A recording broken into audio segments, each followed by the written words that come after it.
everyone, and welcome to the Screen Chronicles. I'm Steve, and with me, as always, is my best bro here, Coldstone, El Griffino. Hello. How are you doing today, bud? Doing good. Doing good. It's a beautiful day here, and we are talking about The Last Kingdom. We got a great episode to cover today, episode 6 of season 4. It's been an awesome season so far. We've had, 5 solid episodes, one maybe a little subpar, but still good. And we are moving on to 6, which is another, I think it's a really good episode. What'd you think of 6? I really like this one. I mean, I was tense the whole freaking time for multiple reasons. And this one's very relatable. It's very relatable to our current circumstances, actually. It was fun. It felt kind of like a classic Last Kingdom episode, but it also kind of felt like a part of like the Lord of the Rings or something. It felt kind of like The Walking Dead kind of was in this a little bit. And they're on like a Lord of the Rings like walk, like voyage and stuff, and so it's pretty cool. It was like good. They're being chased, and it's cool. Yeah. Real quick, anyone who's listening to this, if you're listening to this on podcast, you can watch on YouTube as well. The Screen Chronicles, you can find us there. And today we are talking episode 6 of season 4. And so everything in this episode is going to be spoiler talk. We're going to have a review of the whole season at the end. We'll do a non-spoiler and a spoiler review, but this is just spoiler-free or spoiler alert. Yeah, not spoiler-free. Not spoiler-free. It's spoiler-full.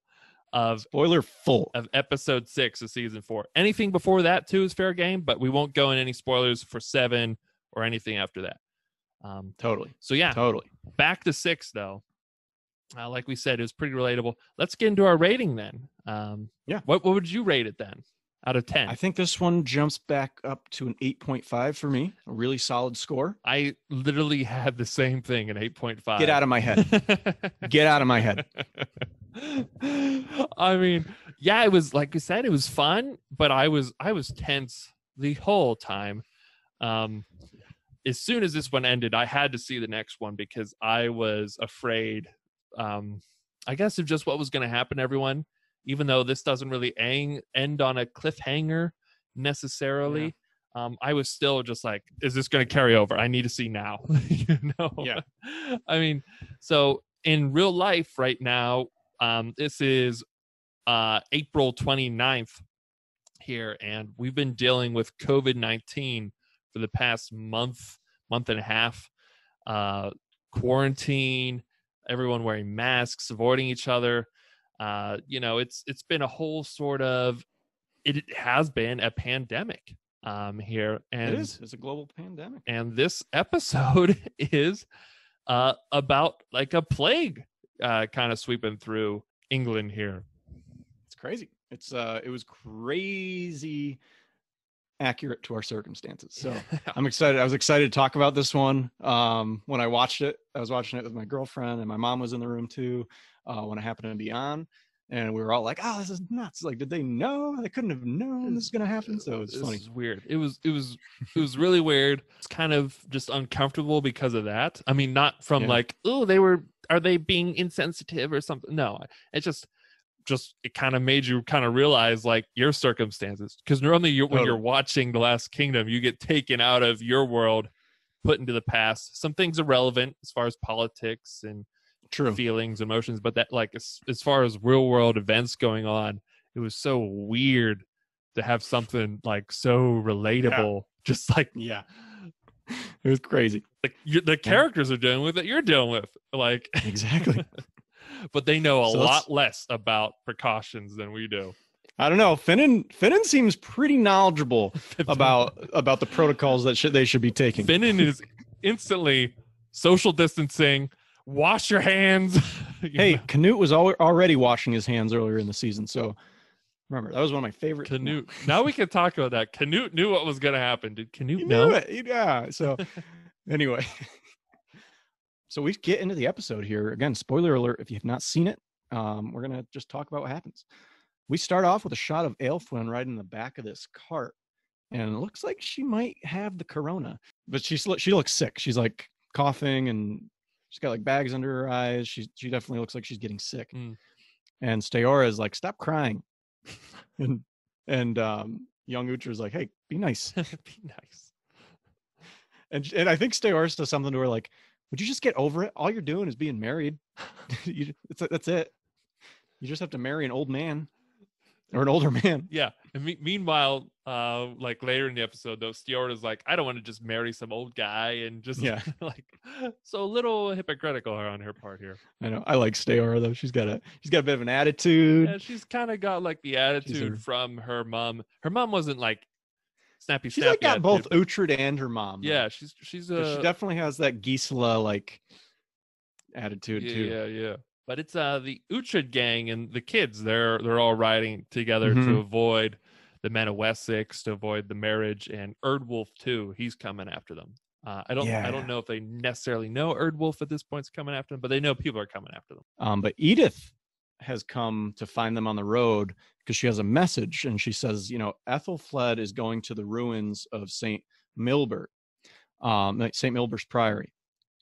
And they're like, why should we trust you? You're the Erdwulf guy's brother. You were sleeping with Ethelred. We don't really have reason to trust you. And she tries to convince them. I think she's just like, this is the news. Take it or leave it. I told her I'd do it, and I did it. So totally. And Uhtred actually invites her to come with them. And she said, "This is kind of a funny line." He's like, "Are you good with children?" She's like, "No." He's like, "Excellent. Neither are we." I was kind of funny. I was like, "This is a great line here." He's like, "Excellent. Neither are we." So anyway, I kind of wonder, like, St. Milbert Priory, is that somewhere you can go anyway? Like now? Anyway, it was in. I did a little research on who St. Milbert was. She was the abbess of Wenlock, and she died in 727 A.D. And she was noted for her humility. According to legend, she was endowed with healing powers and the abilities to cure the blind. Also, she was said to have mysterious power over birds, and she could ask them to not destroy the crops, which I thought was kind of cool legend about St. Milbert. We're talking about Snow White here? This is real life. This is real life. Talking about Snow White? Anyway, but that's just the place they're going to meet at. So anyway, then they cut to Ethelred's calling hours. The people are taking their time to walk around and look at him as he's lying dead. And Edward decides that this is a good place to have a meeting. I was just like, you guys couldn't have gone to another room? Anywhere people weren't paying respects? Anywhere people go in this show, they're like conniving. You know what I mean? Like no matter where they're at. Business. Just like dinner. It's like they can't just eat. Yeah. And Edward, Athelhelm, Erdwulf is there. Edward tells Erdwulf to tell the Elderman that Edward agrees with the betrothing. Erdwulf kind of has to break it to Edward. He's like, look, like you're king, but you're not king here, so that doesn't really hold that much weight with them. And as he's saying this, Father Purelig walks in and tells that Ethelfled has escaped. So they didn't know yet. Erdwulf says something like, I will drag them back on their knees. And Edward is pretty determined. He says the fugitives will be found. But everyone kind of looks at him though after he says it. They're all like, and he's like, oh, I'm just angry. I'm just like excited. Like, yeah, sorry guys. Sorry. It's like, whoa, like it's kind of nuts. Yeah. Bring him here. So then they cut back. They're on the road. There's some funny banter with the boys. They're are they talking like a dog? It's like, oh, you bark like a dog or something. Yeah. Finan says to Osferth, and beggars run out and try to take food from Steora. Meanwhile, at that like same moment, they rode up to like three dudes on spikes. And I know you love this. Well, once they were just walking up, and like you're just like, oh, what's going on here? And then the one guy, I know you love this part. The one guy just goes, and just blood splatters everywhere. So a little background. I don't know if we've talked about it before. And I don't think since we've been talking about The Last Kingdom, but no. Steve doesn't love scary things or jump scary things. I'm very easy to jump scare. I like horror movies and stuff like that. And Steve just doesn't like the jump scares. I think I had a jump scare in the Lion King. Yes, you did. The new one. It was like when Simba was like hunting one of the birds for fun. Yeah, and I just was like, and I was sitting next to you, and we went to the theater to see the live action Lion King, and Simba jumps out, and Steve was like, "Oh my god!" So yes, I jumped here. So I thought of you when I saw that. I was like, "Oh, Steve is gonna love this." And Citric and Finn are like both going up, like holding their cross and their Mjolnir, and well, Citric goes and kills him to like put him out of his misery. yeah. But I mean, like as they're walking up before the just I noticed that they were like putting their necklaces in their mouth a lot this season. yeah, like you said though, instantly Finnan is like, they have the sickness, like don't come any closer. And he goes from 0 panic to like 100 panic so quick. yes, It's crazy. Yes, He like runs to Steora, like takes a water bottle and it's like, wash that hand. Did they touch you? yeah. He's like, did you touch? Just wash your hand off. The beggars are still there. They like ask them, like, do you guys have the sickness? They say no. Finnan's like, we need to burn the horses. We need to run away. We can't go there. We need to go somewhere else. Says the sickness is in the air. Mm-hmm. He's like, it's better to die in a fight than to choke on blood. And Finnan goes straight into the COVID protocols. There's even like a moment where he likes walking up to Uhtred to try to reason with him about the sickness, and he like is about to touch the horse, and he's like, "Whoa, better not touch that." Yeah, yeah. And I was like, this is us anywhere we go now. Yes. It's like when we go to touch a doorknob, we're like, oh, maybe. Like, yeah, I'll use my feet instead first. And it's like anything we go, like there's a handrail. It's like, maybe not. Yeah, but everyone else is just like, oh no, it only takes sinners or something. And Finnan's like, no, science. Science. Yeah. Finnan's trying to educate them all on the COVID protocols. Yeah. This is actually my bro moment, I think. Well, I mean, we'll go and see, but I think this might be at least one of my bro moments is when you, like you said, Finnan like goes to like touch Uhtred and he's like, ooh, pulls away. He doesn't touch, but then Uhtred like tries to calm him, and then he like reaches down and grabs Finnan's hands, to like calm him down. So like, look, you can touch me, like whatever damage is done, it's already done. Like, it's weird to see Finnan freaking out like this. This is not really Finnan-like, and we come to learn later on that he's acting like this because he's had a lot of experience with plague or sickness in the past, and he's seen. I think later in the episode he's like seen it take down like the biggest men, the strongest men. Men who are strong as bears at breakfast have died choking on their blood. Uhtred suggests, okay, well, we have an option. We can go to Wenlaka on foot to get out of the bad air. And so they agree. There's some kind of arguing about it. I think Osfer says like how can we do that with the children, like travel on foot? But they seem to agree that that's a better option. They go hide the horses somewhere, and that's the plan. This is like too real here. We got this going on, and it just keeps building, and it's gonna get worse. Yeah, totally. So then Ethelfled, cut to Ethelfled and Eldhelm. Ethelfled talks about she's worried for her daughter, and Eldhelm is like the most sensible dude in the show. He's like, you remember Uhtred was sent there, right? And he's like, so she's okay. Believe me, she's okay. And Ethelfled's like, yeah, you're right. Yeah, if Uhtred's there, it's like anybody who's ever sent Uhtred to do something, he's like never failed. So it's mission success. Probably like mission success with like an A+. If Uhtred went and did it. So and they see people on the road. Then they see people like fleeing their villages to Alisburg because of the plague, the sickness. They're all calling it the sickness.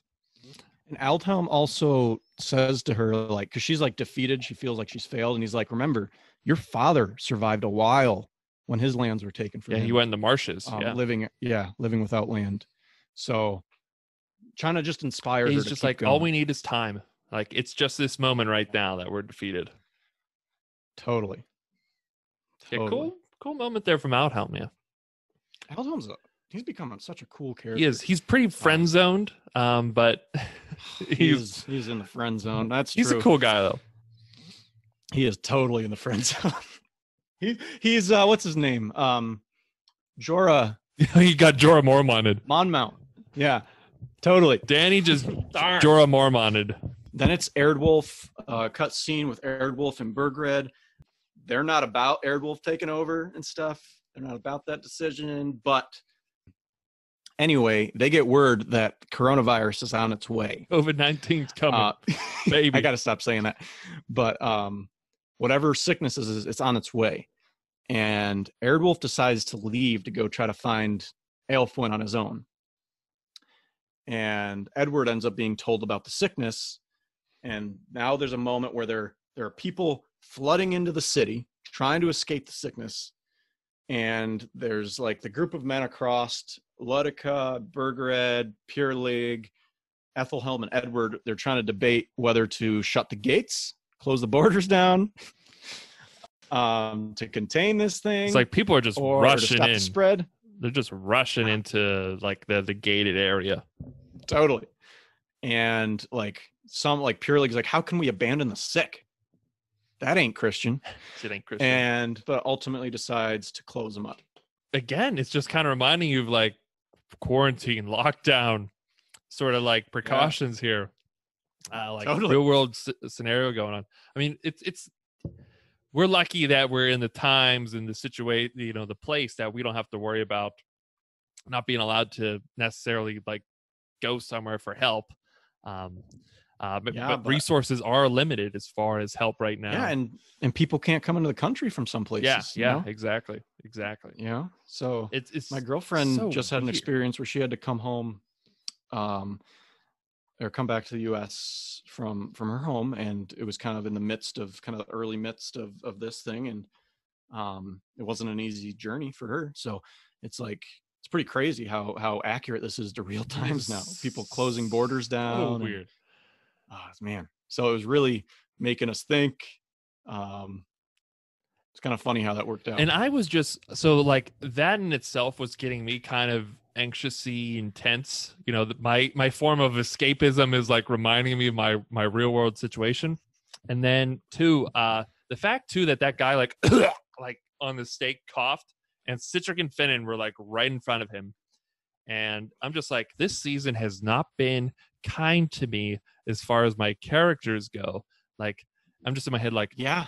And like they show Citric stab the guy in the neck. So they really focused on that. So I'm just like, are they saying my Citric is gonna die here? I can't take that. I can't live with that if they do that to me.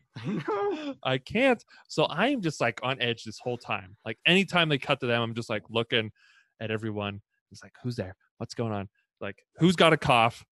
And Finnan's the same way when they're like walking like through like some tall grass. Someone coughs like, and they're like, oh, it's just. And Finnan's like, what are you coughing? How do you feel? No, it's what's your temperature? It's Steora. Yeah, Steora sneezes, I think, with the flowers, and he turns like rapidly to her, and it's like the same thing everyone's doing at the grocery store when they hear someone sneeze. Yes. Even though it's allergy season, even though the pollen levels are high, yeah. It's like she's like, it's just allergies. Panicking. It's just allergies. Yeah, that's what she says. She's like, it's just the flowers. I'm not sick. I don't have it. She's like, I don't have it, and that's totally like that's happened. That's happened like early on. I remember like someone in my own household sneezing, and like you like look at them really fast, like thinking in your head is like, oh my god. No, anytime my girlfriend like will cough or something, I kind of like look at her. I'm like, how do you like? Especially those first few weeks, yeah. I was just like, are you feeling hot? Do you feel anything else? You have a fever? Sore throat? How's your throat? Sore throat? Yeah. And like that's what Finnan's doing right now. Anyway, they cut back to Winchester, and Aelfled comes into the room Aelswith's supposed to be, but she gone. She's left, and some loyal soldiers have ridden out with her, and it's pretty cool. She still had men loyal to her, and it just kind of shows them leaving, going somewhere. Yeah. Back to the gang. They're walking through the woods. It feels like Lord of the Rings style on this adventure. Yeah, they're showing really like shots country. Like overhead of the landscape. Beautiful. And oh my god, it's. I guess that's Hungary. Yeah, Hungary. I think it's near Budapest. Man. At least where they film. I think most of the time. Yeah. I don't know. Somewhere in Hungary. Yeah. God, it's beautiful. Yeah. Gotta go there. Yeah. Gotta go there sometime when this COVID stuff's all over. Yeah, I mean, I think when we get on to the show, yeah, totally. once we get in the Utrecht gang. Yeah. Come on. Just make us a Viking in the background that gets killed, by Canute or someone, you know what I mean? Like, well, not Canute. Yeah, totally. Someone love to get killed on the show. Then we get that scene with Steor sneezing in the field of flowers. Finn's nervous. And Uhtred actually says here is like, come on, like we just found out about the sickness. We just encountered them. It would not set in this fast. It's like 2 to And 14 then- days incubation period. Yeah. You know? Yeah. And Finan is pretty cool. Finan's got Ethelstan on his shoulders. Yeah. And he's like, who's this kid I got on my shoulders anyway? And Uhtred says who he is. Well, the kid first says, I am no one. It's like, poor kid. And Uhtred tells who he is. And Finan's like, I've got the firstborn son of the king of Wessex on my shoulders right now. It's pretty funny. Yeah, it is funny. I like all these moments, even though I'm just tense the whole time. Just seeing all the gang together walking through like this beautiful land. You know what I mean? All just being with each other. Yeah. And Edith's with them too, and she's kind of been bonding with everyone. And I mean, she's starting to bond. I don't know if it's now, but she points out at some point that like I've never been around like a group of men before that have like just treated me like a normal person and like not wanted something from me. You know what I mean? Yeah. As we said before when we met her, she's become like she's beautiful. She's a pretty lady. Yeah, so she's bonding. It's pretty cool. I'm growing to like her, you know. Yeah. Because I wasn't sure at first, you know, she was with Ethelred. Even though she didn't like being with him, she's still scheming. I wasn't sure who she was going to be. Yeah, you didn't. Now it's starting to show that she is going to be a cool character, a nice character. So they cut, and again, another parallel there. Aldhelm talks about how they're closing the roads due to the sickness, because even back then they knew what to do. So they closed the roads down. I feel like some people might need even today might need some 9th century education as far yeah. So I think this is what he was telling her to get her to like leave now, is because like the roads are going to be closed down, so we should get moving. This was a little frustrating because it shows them leaving, and as like they're leaving in like the same shot, you see Uhtred's gang arriving. So it's like they could have like, I feel like someone in Uhtred's gang could have just like looked over and saw two people riding off on a horse from where they were. Yeah, that is. I was like, oh, come on. I think they were just trying to like cut to the next scene or make it. I don't know, but it's still like they just missed. You know, it's just bad timing. It's just timing. Like, ugh, so frustrating. Anyway, Eardwolf comes across some people fleeing the sickness, the same people that Ethelfled had come across. And this is a really funny part. He says, the men are kind of worried, and he goes, don't worry, it only takes the sinners. And there's a couple soldiers that like look at each other and like ditch. They're like, I'm getting out of here. They're like, is that true? It only takes the sinners? Well, I'm screwed. They're waiting for Ethelfled, the boys, and Uhtred. And Finan's like chopping away, looking for bodies. Says that he's seen the sickness. This is where we learn he's seen the sickness before. Elfwin continues to not look good. Steora says she's sick of taking care of kids. Says some other things that make her seem like Gisela. I'm really growing to like Steora at this point. Yeah. I think she's pretty cool. Way more than young Uhtred already. Well, young Uhtred has grown. I've grown to like him too. I didn't like him at first because he was so pious. But he's kind of become cool though. He has some moments. He has his moments. Uhtred's like, she would have gone to Chester, so they head out. Finan is noticing Elfwin is getting sicker, of course, because he's paranoid. But he's right. Yeah.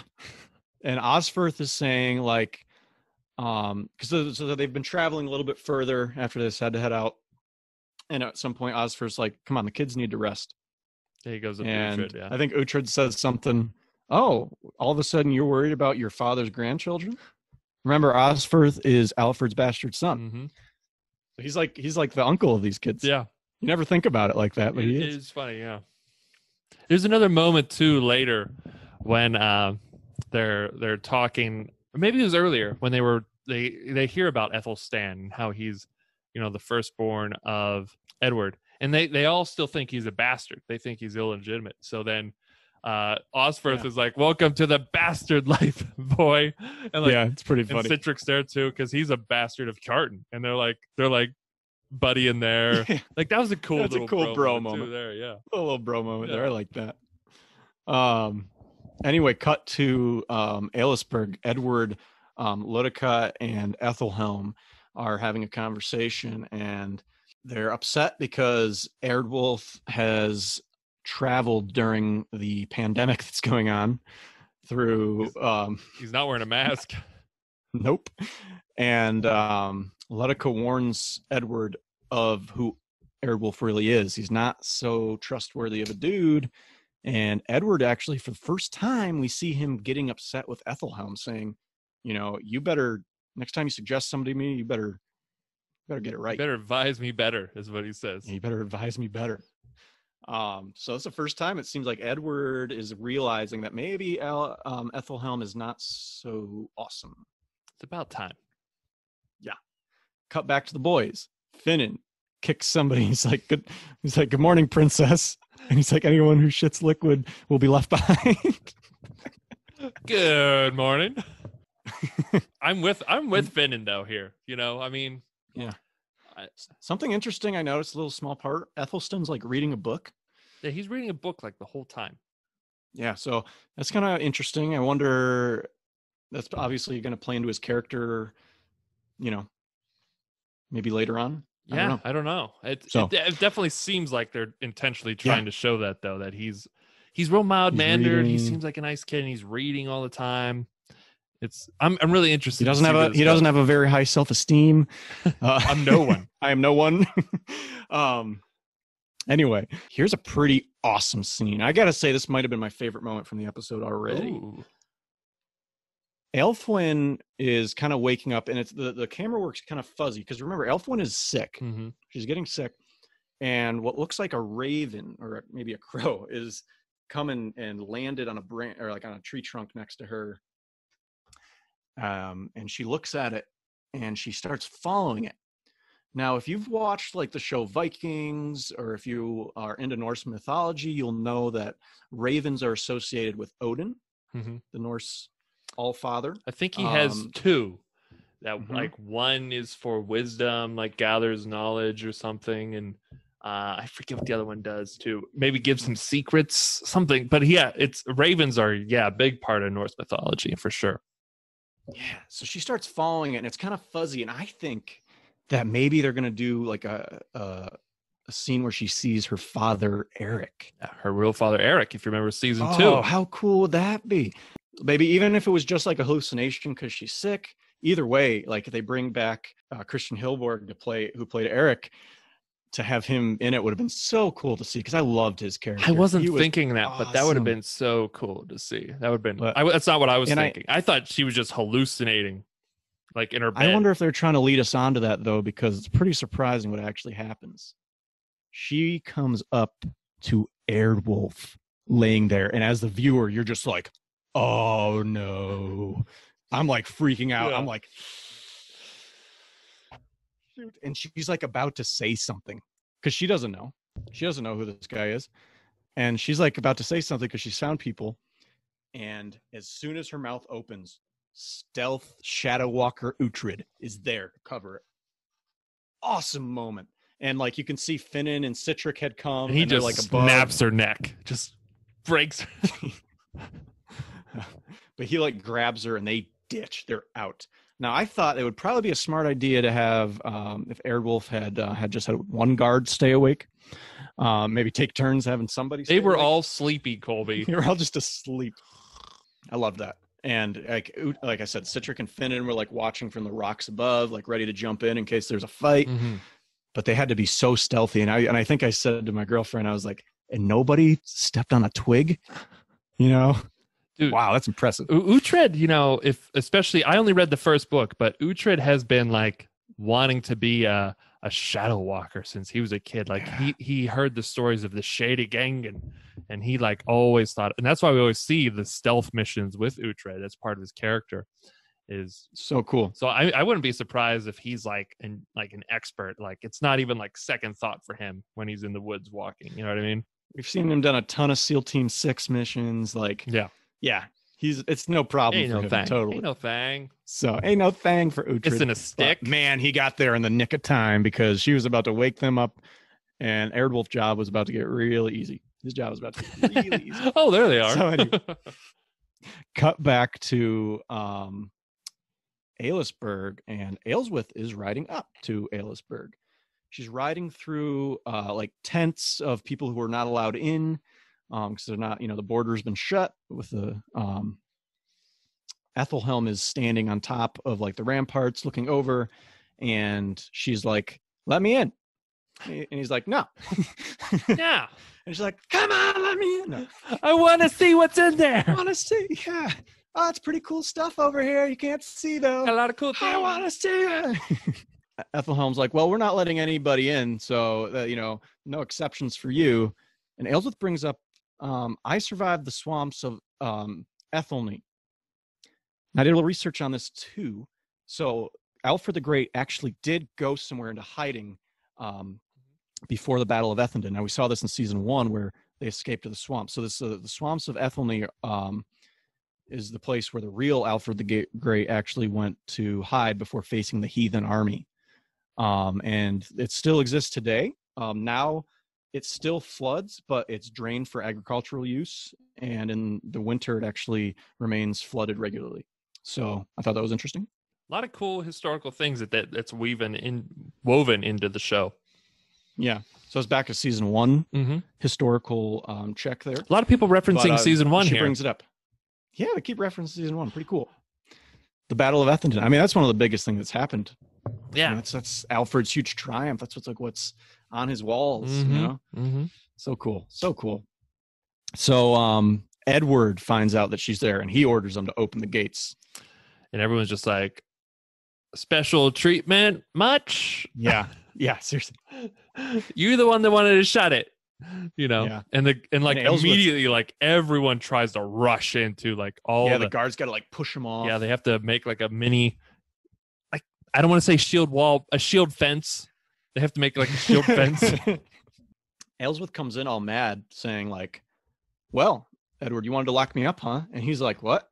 I didn't order you to be locked up. And they have like a heated conversation and he like yells at her. They're inside now. It's a little bit later. And he's like, I did not send a command for you to be imprisoned.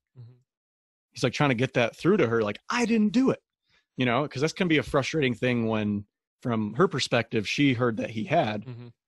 And when somebody tells you something you've never done, you kind of just get angry. Oh yeah. Absolutely. He says, I have no idea who could have done this. And I'm just like, dude, what? Look right over there. Look right over there. So Aelswith even says, Aelswith's like, I don't know, maybe Ethelhelm? Let me think. But Edward does trust Ethelhelm, and he says that. He's like, no, Ethelhelm would not give an order without my approval, Like, have you been watching season 4, dude? He's really fooled by Ethelhelm. I mean, it's his father-in-law and stuff. He trusts him, and it's unfortunate for him. But he's a butthead. So, yeah, he tells Aelswith that Ethelflaed isn't there. She has to see her, and Aelswith kind of goes off on a kind of a rant about how, Alfred's probably looking down on you in despair. I really like seeing Aelswith with the kids too this season and how their interactions with both of them. I think that's pretty cool what they do with them. Yeah, it is really cool. It is really cool. Then we got to cut to kind of a hard scene, a few sequence of hard scenes from Wales with Breda. Yeah, that's right. If you remember, she got captured by the Welsh, the guys in all red on solid Ovechkin suits after the Battle of Tettenhall. And she's a slave now for them and just being abused by the second in command guy there. And I think he's the brother of the king. Yeah. King Howell is spelled Hywel, which I thought was interesting, but they pronounce it like King Howell. Yeah, so it's just hard to see. She's like doing work outside first. The Welshman comes, and actually it's kind of a cool part. He tries to scare her by like whipping his sword out, and Breda's just looking, not even phased, doesn't even flinch, and he spits at her. So we can just see, it's just hard to see Breda in that position because she's kind of come from being a slave and has had a lot of success, had some tragedies. And I mean, there's been times we haven't really liked Breda for like her not liking Uhtred, but at the end of the day, we really like Breda. Yeah, at least I for do. Sure. Or I have, you know what I mean? So it's like, it's hard to see her back as a slave, especially on the she's rewatch through everything again. You can definitely see other characters' point of view when they're like headbutting against Uhtred. Totally. I mean, she had her voyage together with Uhtred. They had like their whole episode together where they went to find Story and stuff in season 3, and then like they accomplished something together by killing Ethelwald at the end of season 3. And she's pregnant too, which makes it kind of hard too. Like she's getting abused when she has, a child, and that's something I was worrying about. Like she's been unable to carry through term this whole time, and now she's getting all of these external stressors. And she should just be vegging out on a couch right now, getting potatoes in her mouth. You know what I mean? And these freaking Welsh people. No offense to the Welsh. Then we move to a kind of a cool scene of the boys, and it starts with Finan and Ethelstan playing with a little toy boat, sending it down like this little stream, and Finan's just like having fun playing with a kid. And it's kind of a cool. It's a cool bonding between Ethelstan and Finan throughout this episode. Totally. Steor does a little pagan stuff in front of her brother. Just like stabs her finger. She went to the Breda school of science. Yeah, she probably learned it from Gisela. This will keep sickness away. Stab this. Throw it in the water. That'll do it. Yep. There we go. We should be all good now. Edith is starting. They show Edith like taking care of Aelfwine and kind of growing close to her. Yeah, and I think this is where she has that talk saying, how like she's just around all these warriors, but they're pretty cool and they just treat her like a person. Yeah, with Osferth. Osferth actually comes down and lets Aelfwine drink out of his water bottle. I was like, you piece of crap when he did that. And he's like, don't tell anyone. I was like, if you get someone killed because they drink out of this water, I am going to jump in that TV and whip you. Osferth.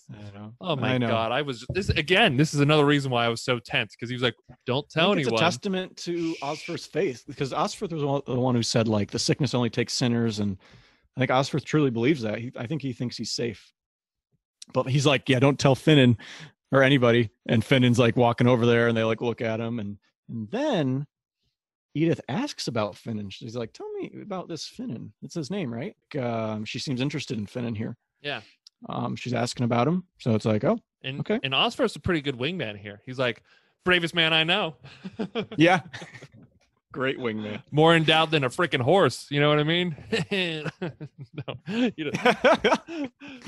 but yeah, he says he's a good wingman. He has a lot of courage, and he's the bravest man. And they rest Uhtred and the gang, and there's kind of a scene where Uhtred and Edith are talking.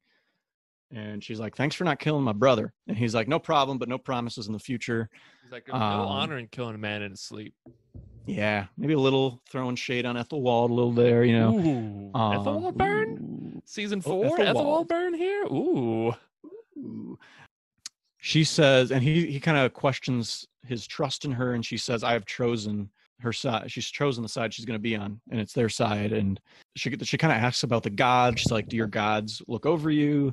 Uhtred says he's not really sure. Sometimes he believes being a warrior is his way to Valhalla. Sometimes he doesn't know.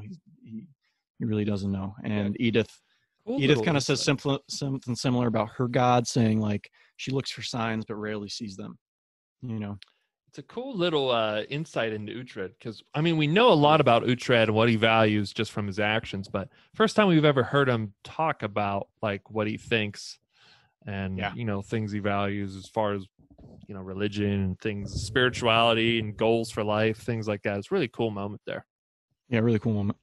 Cut to Wales.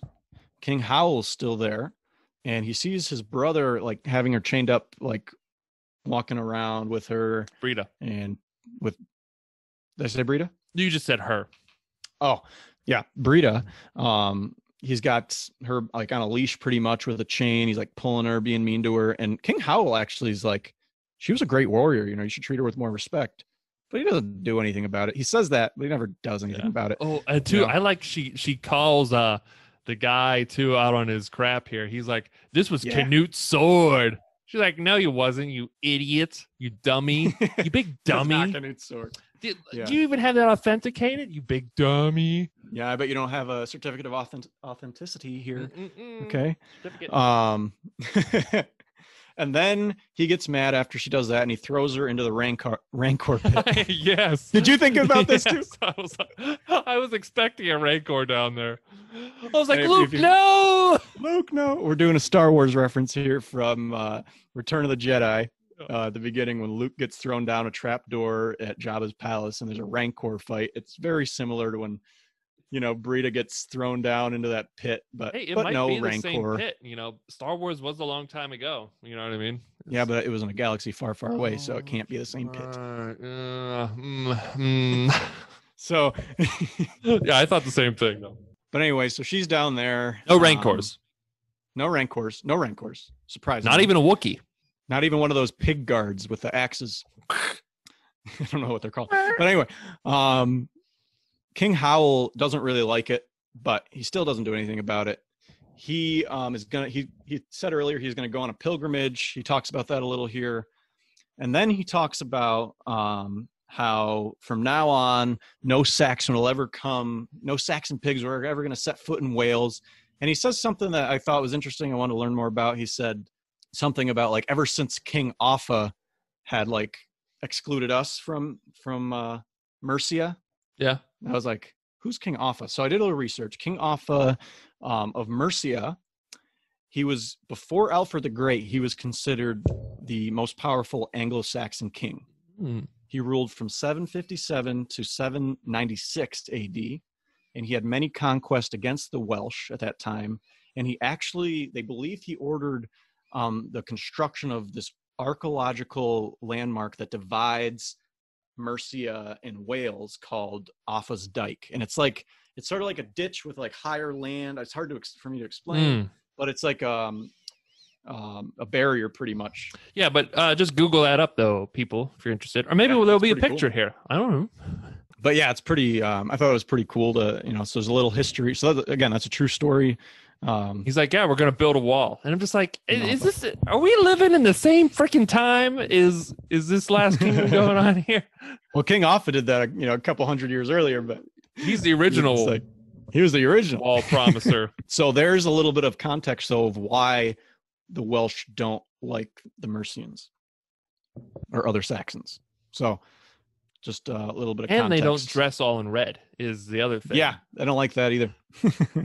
Then we cut to a scene where Father Purelig is seen sneaking people into Aylesbury that were outside to help them. And Aylesworth sees this. And Aylesworth comes in mad because they're not social distancing. And she's like, you can't have this many people in a household, coming in here like this. It's just square footage per person in here isn't adding up. And then Aylesworth goes to Edward after that. And she tells him that his eldest son, Ethelstan, was also sent to Saltwick. And she asks him, how have you strayed so far? Yeah, another cool Aylesworth Edward scene. Then we cut to Uhtred and the gang. They come across a path. And Uhtred's like, this is good. This means we're coming close to a town. But I was also thinking in my head, well, like kind of hiding in the woods on a voyage 101 is to stay off a path, if you don't want to be found. I was thinking the same thing, like, oh, great, a path. And I was like, great, people on horses can get to easier. Again, it was great because that meant like there's a civilization close by that, they really needed to get to because Elfwin's sick and they've been traveling a long time. But sure enough, the horses come around the bend and it's Eardwulf and his men and they just start booking it. And they kind of go over this field. Eardwulf, they're trying to hunt him down, and they come to this pond. Oh man! And there's just a bunch of people swimming in it. They're just floating. They're just floating on their backs, I think. No, they dead. They dead. They came down with the sickness. Down with the sickness. And just a ton of them. Finnan. Citric's still like, we can make it across. This can be our escape. He says, we could swim through this. And I'm just like, are you trying to die this episode, Citric? Are you trying to die? But Finnan goes, I would rather get killed than that, because he's like, we'll be dead in days if we try to go through that. Yeah. So I'd rather take our chances fighting. I'm with Finnan this whole episode, by the way. I'm just like, yeah, I'd rather fight than freaking cough and die. It's just like, but it's like the two ends of the spectrum that we see now. There's some people who really just think that the coronavirus or COVID-19 is just a cold and is not a big deal. And then there's those who are like totally on the other end of the spectrum, who like are a little bit too, I mean, you should take it seriously. You should absolutely take it seriously. But then there's those hoarders and they're, I don't think Finnan is a hoarder, though. I think no, not a hoarder. I think he's just around so many other irrational people that he has to be, a little bit more irrational himself. So I wouldn't, he's not totally on that end of the spectrum. But yeah, well, you're right. We're definitely seeing the two ends here, Yeah. But anyway, so they kind of turn away. They square up. They get cornered by Erdwulf and the Mercian. Erdwulf and the Mercian soldiers. It's kind of a cool moment. Citric hands a knife to Ethelstan, and he's like, I want it back after this is done. And I kind of like this because it's just the confidence of Citric that like they're going to get out of this. Right? Yeah, I did like that is a good, we've some good Citric moments here in this episode. Yeah. And pretty much Erdwulf comes up and he just is like, Elfwin, will you marry me? She's like, we're bound to be married here, this 30-year-old guy and this 11-year-old girl. Because he's like, I'll kill everyone if you don't come, and I'll take you anyway. You know what I mean? And so he's like, save them and come with me. Don't put up a fight.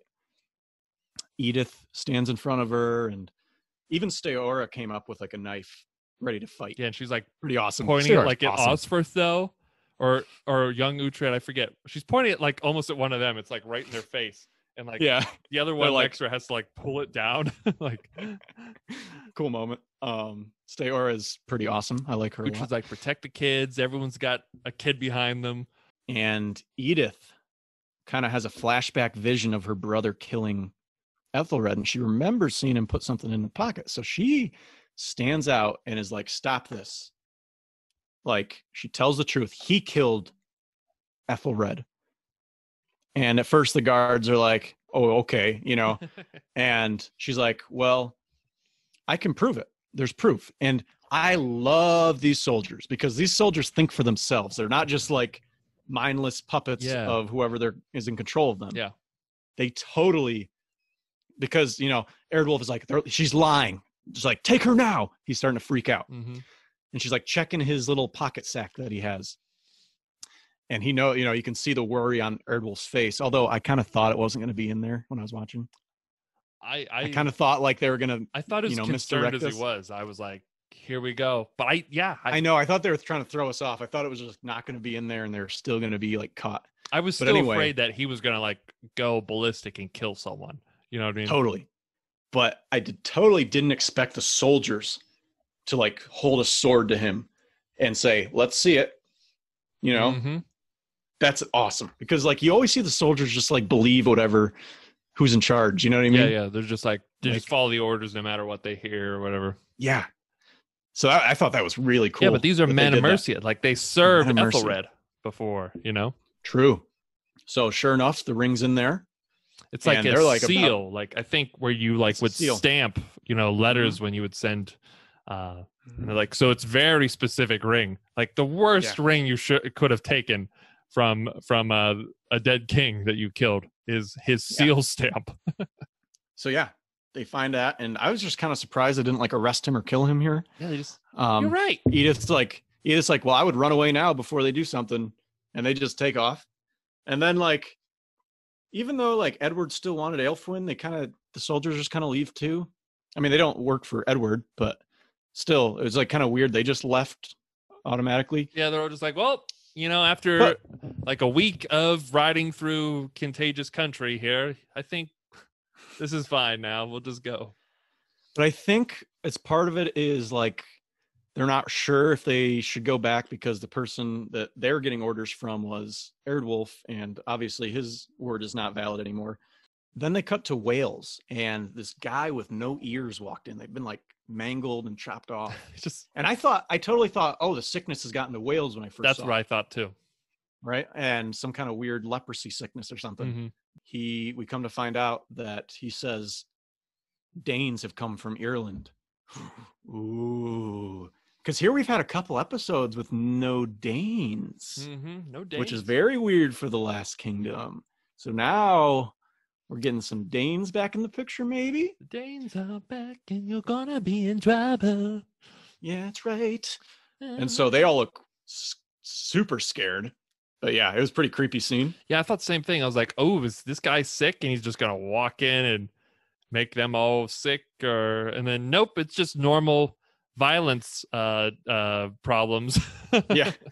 All the people in Wales like, oh my God, thank goodness. Oh, thank God, just Danes. just Dane's going to come and kill us all. I think I'd prefer some Danes right now to COVID-19.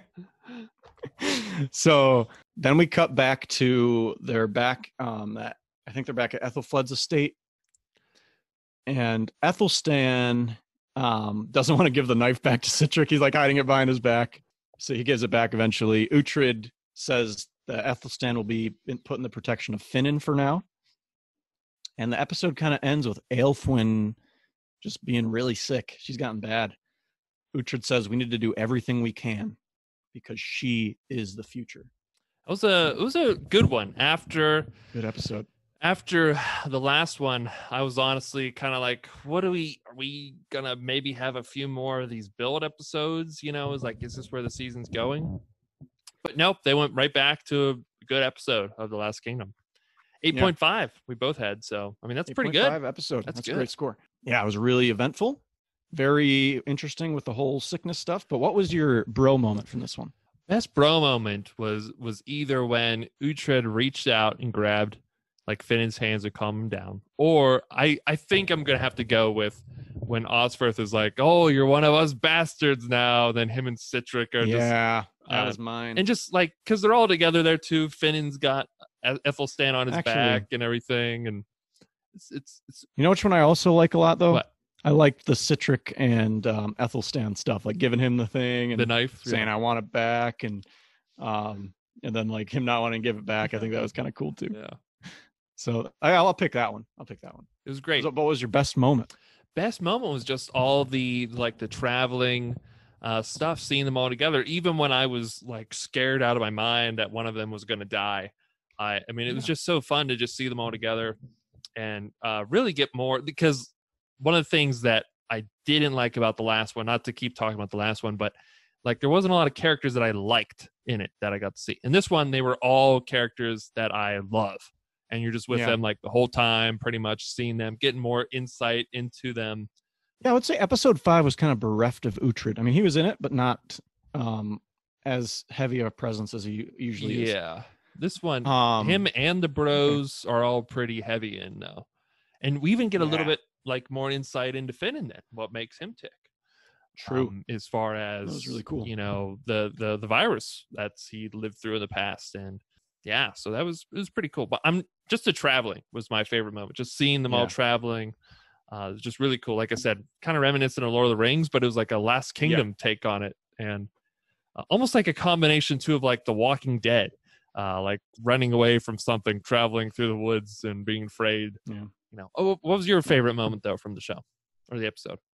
Probably when Aelfwin went and was about to say something when Eardwolf was sleeping and Uhtred like SEAL Team Sixed in and shut her up and started getting out of there. I thought that was so cool. That was a great moment too. Love that. I also love the moment where the guards turned on Eardwolf, because I think that's kind of unique. You don't see guards kind of think for themselves like that a lot. So I thought that was a cool aspect of this one. That is cool, what you say. I mean, because I was just kind of like, oh, that's great that they're doing that. But you rarely see that in shows. So it is cool that they the writers actually gave the guards here a brain instead of just robot, do what you say, you know? So totally.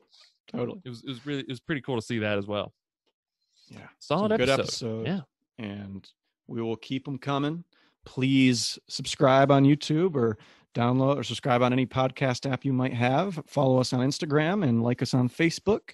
Yeah. Check out the description if you want links to our podcast or YouTube, vice versa, which one you're on, and it'll have everything down there. Totally. And as always, join in the conversation. I want to hear what you guys think too. What was your favorite moment? What was your favorite bro moment? Just tell us. Let us know. We really want to hear it. Stay spoiler relevant up to episode 6 of season 4. Comments, but let us know you consider it. Yep. And we will leave you with Destiny.